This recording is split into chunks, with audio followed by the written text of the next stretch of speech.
So, hi! What's up? Welcome to my YouTube channel. So, for today's video, pipili tayo ng isang work ni Dr. Jose Rizal at ating i-explore ang mga ito. So, don't forget to subscribe, like, and share this video. So, ano pag ginagawa natin? Tara!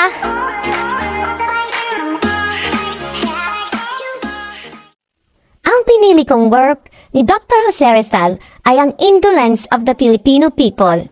Ito ay isang sanaysay na isinulat ni Dr. Jose Rizal na sa akdang ito, tinalakay ni Rizal ang mga dahilan kung bakit tinawag ng mga Espanyol na tamad ang mga Pilipino. Sinabi niya na hindi likas ang pagiging tamad ng mga Pilipino, kundi ito ay resulta ng mga pangyayari at kondisyon ng dala ng kolonyal na pamamahala.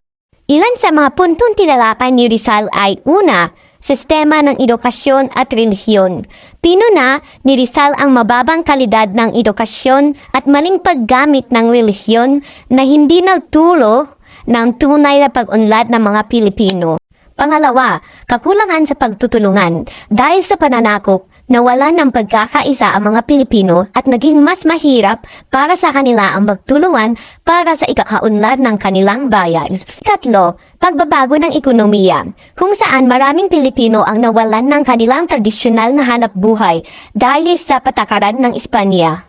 Pang-apat, mga pang-aabuso ng mga kolonyal. Ang mga pang-aabuso at hindi makatarungang mga pulisya ng kolonyal ay nagdulot ng kawalang motibasyon para sa mga Pilipino na magsikap na magtrabaho ng maayos.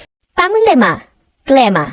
Ang mainit na klima ng Pilipinas ay may epekto rin sa pagkilos ng mga tao. Dahil sa init ng panahon, mas kaunti ang enerhiya ng mga tao, kaya't mas mabagal at limitado ang kanilang aktibidad.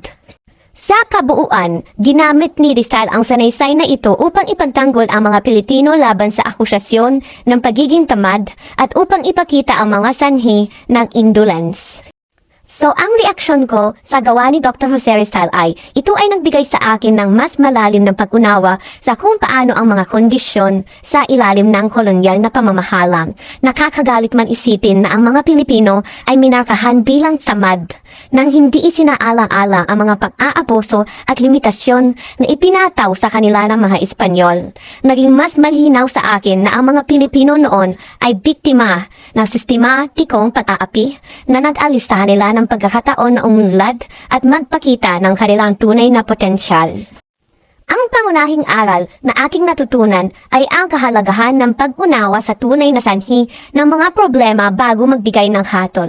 Sa ating buhay, hindi natin dapat husgahan agad ang mga tao o sitwasyon batay sa unang impresyon o pangkaraniwang opinyon. Sa halip, mahalaga na tukuyin ang mga pinagmumulan ng isyo upang magkaroon ng mas malalim na pag-unawa at mas epektibong solusyon. Ang aral na ito ay nagbigay sa akin ng pananaw na dapat tayong maging mapanuri at empathetic sa pagharap ng mga pagsubok at pakikisama sa ibang tao. So doon nagtatapos ang video na ito. So thanks for watching!